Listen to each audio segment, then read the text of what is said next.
artificial intelligence on how to reveal me a glimpse of the glitch of the simulation. Wouldn't that be a real trip? Oh, let's take it together to find out how we can manipulate the script for just long enough for it to cause a chain reaction, no type of effect on the code to cause a reboot to awaken them from the safe mode.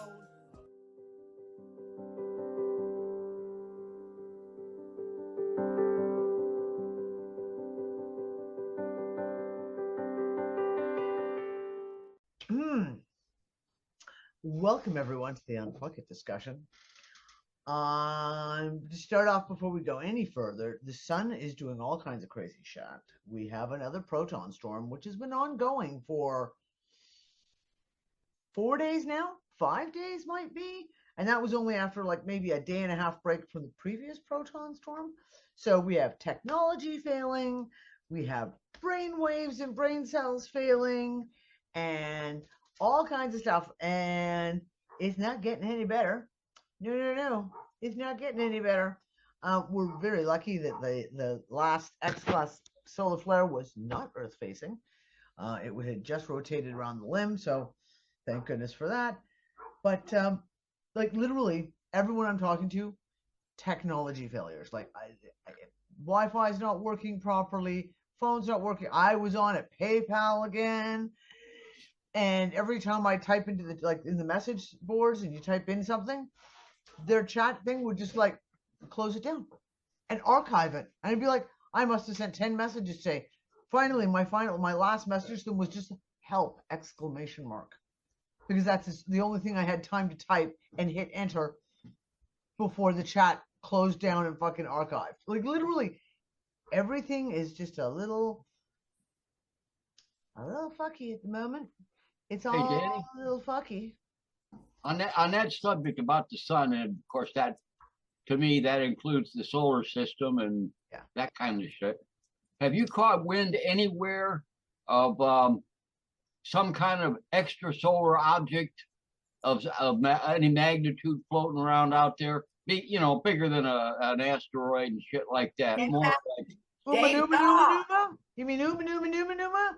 Well, not Dobbs, not Dave Dobbs. I know that's Dodges, and that was. Well, it's not just the two objects that we call the Dobbs objects. There are other really big spheres that show up, but they're not in the same spectrum we are.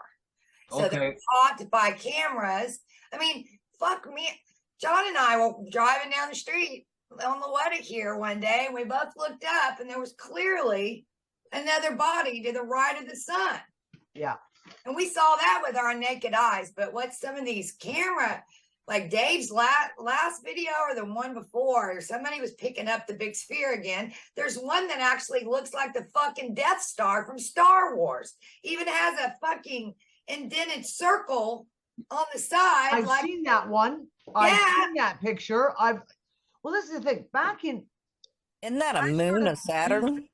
Sorry, say again, Leonida? I think that's a moon of Saturn that's got that picture of the Death Star. It's a moon of Saturn. Yeah, I know there is a moon on Saturn that looks an awful lot like the fucking Death Star. All I know is that but see, the thing is, they're not picked up with the naked eye, but only by these cameras. And they don't seem solid. So that's back in, so like 2010 is when I really started hardcore started digging into all the solar stuff. And I would watch the SDO and all those kinds of things all the time. And you would get things that you would see. And you would see solar flares. And there were several, I had them all saved, little video clips of solar flares that happened between like 2011 and 2014.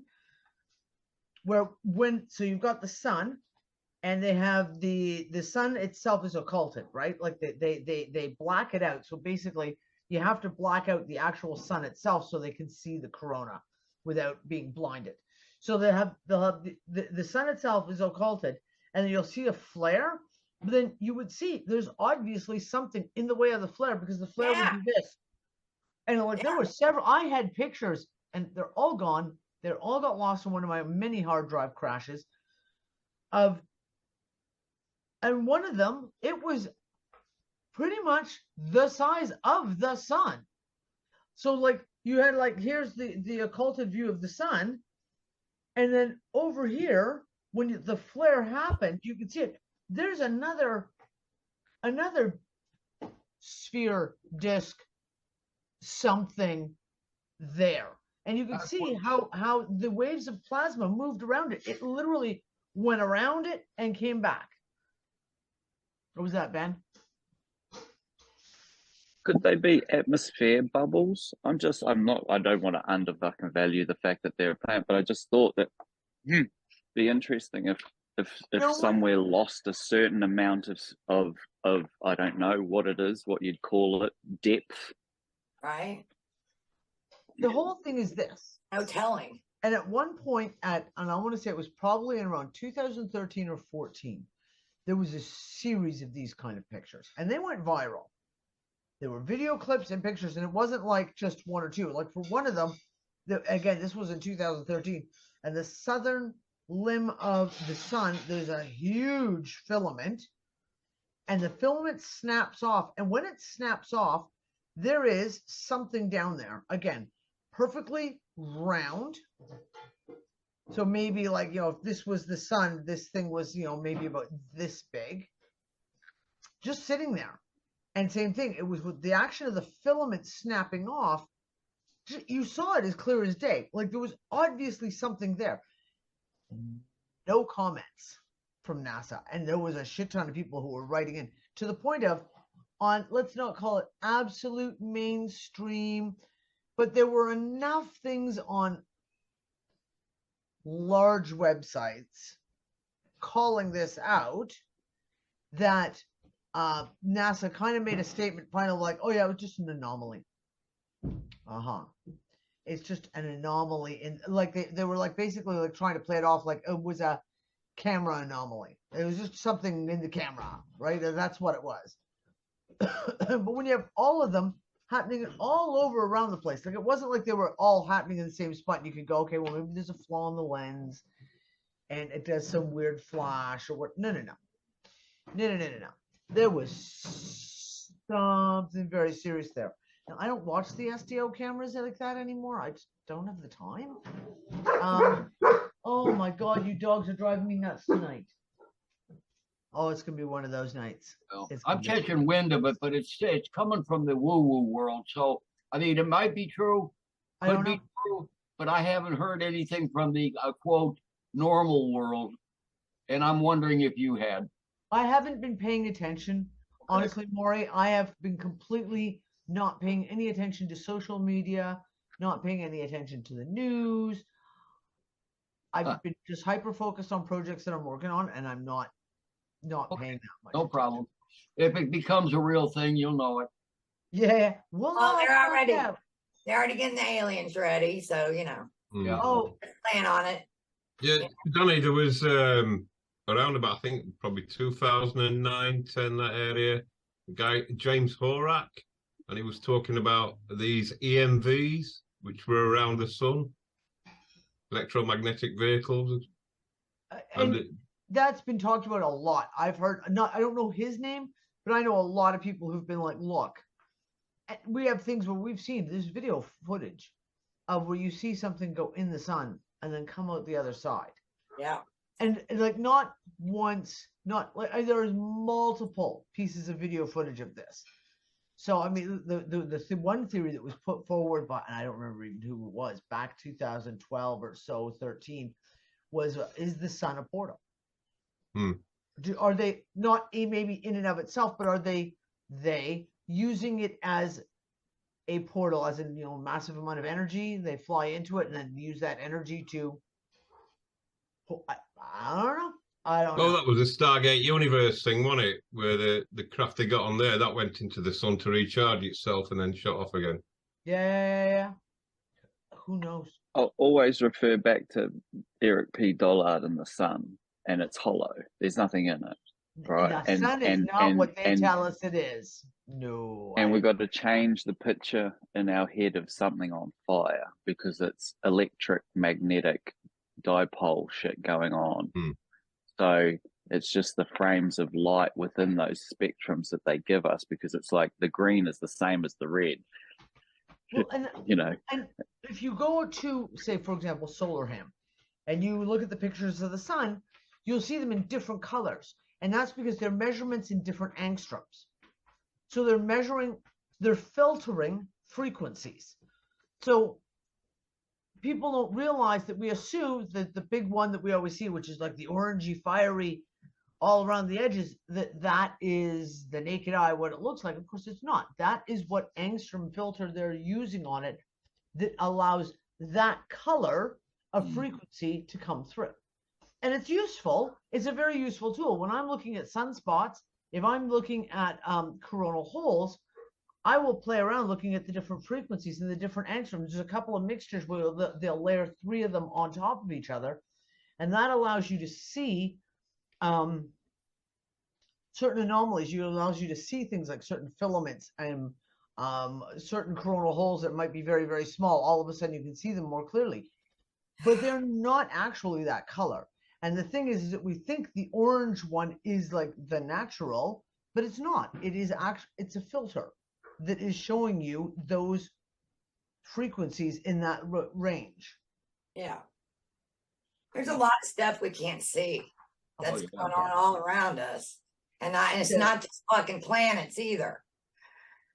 No. Okay? There's a lot of shit happening. Shadows are really ramped up still. Everyone I'm talking to is talking about the things that they're seeing out of the corners of their eyes, or they see it in the windows, they see these shadows moving, etc. And you turn around, you think there's something right there, and you turn around, and there's fucking nothing there. So I think the veil's very thin, much thinning. Very, very thin right now, it would seem. Yeah, Gaz just brought up about the aliens in Peru. Have you seen that? No. Some young girl probably got attacked by these armored aliens, like predator type things. What? Yeah, it's in Peru. I think it was. Okay. Is this the one that looks like she's an Amazon? Yeah. Amazon, but like from the Amazon region. You can't tell me that's been made up. That's someone's like little AI project or something. That's not real. I know, but that's what's come up today, like so. Yeah. Well, listen, there was an interesting piece that Nick and I caught, and I'll be damned if I can remember what the guy's name was, or even what show it was on. But it was like some former CIA guy. Some former ABC agency guy. I can't remember if it was CIA or FBI, whatever. High up, former high up, said basically, he says, how did he put it? Basically what we've been saying for a long time. They know that something is going to happen, and they have X amount of time to get it done, deal with it, to deal with whatever's coming. And the whole aliens are coming back, and I'm using the word aliens very loosely, interdimensional beings, aliens, like I don't know, somebody who's not necessarily what we consider being from this place, coming back in 2027. And he says that's why they're pushing since 2017.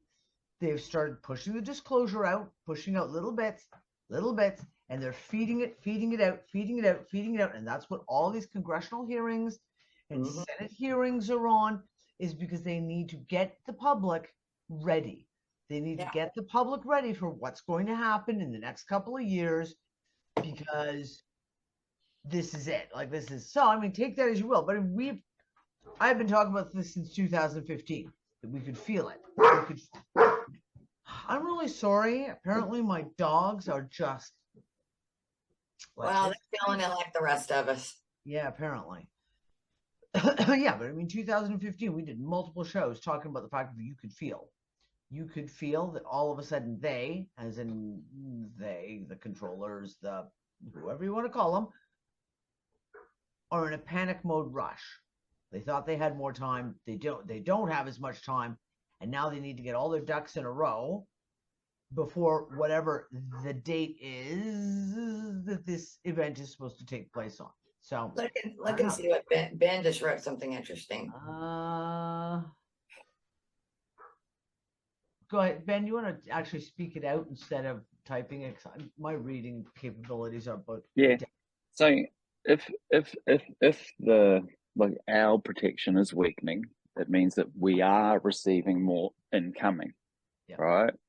Now, if we know that incoming formats, however they come in, particle wave, whatever the fuck it is, or nothing until they hit something, those extra waves, those extra inputs may have something else to reflect off. So if there are other entities, beings, craft, like we look at the sun through different formats, different magnetic formats, different electrical formats, different heat formats, different things may start showing literally that have been here the whole time. And almost in some ways start gaining matter themselves. Yeah. Listen, it's interesting. Danny, was that guy called Lucy and Mars? I don't know. I don't remember the guy's name. I got that the other. I don't even remember what show it was. The Last Harvest. And according to this, they've got to have everything in place by 2025, and they're not going to do it, basically. But it's pretty dark, this, so far. It goes into galactic history and things, so... This place is gonna split out like a fucking cell. Like amoeba goes split. You mean like Dolores Cannon showed or something else? Because it's gonna have to. We're like oil and water. Okay, this is like part of the deal. Analogy. Honestly, you can't mix. Here's the thing. This is a good analogy, John. Thank you. Oil and water don't mix unless you have an emulsifier. If you have an emulsifying agent, which keeps it all mixed together, right? It holds it mixed together. Like a bonding agent. Like a bonding, like there's all different things you can use. Beeswax as an emulsifier, right? Okay, yeah. But if all of a sudden you take away that, and I'm going to use the thing that was the emulsifier was all the programming. All the programming was like a bonding agent that kind of held everyone together into a nice mixed up mass. But as the programming breaks away, all of a sudden, the oil and the water is separating again. And you can't put it back together. Oh. You can't put it back together. It's not going to mix, no matter how much you stir it. You can stir it, right? You can stir it and it looks all mixed. But as soon as you stop stirring it, it immediately starts separating again. Yeah. And that's actually a really good analogy of the reality that we're in right now. I think that is too. I never heard it that way, but it's a nice visual picture. It is. Of what you're talking about, both of you and the rest of us, actually. We are not participating in the collective. Yeah, we get affected by it at certain times, whatever. But at the end of the day, we're observing it. So we're in this world, but not of it. And it's like it's a paradox.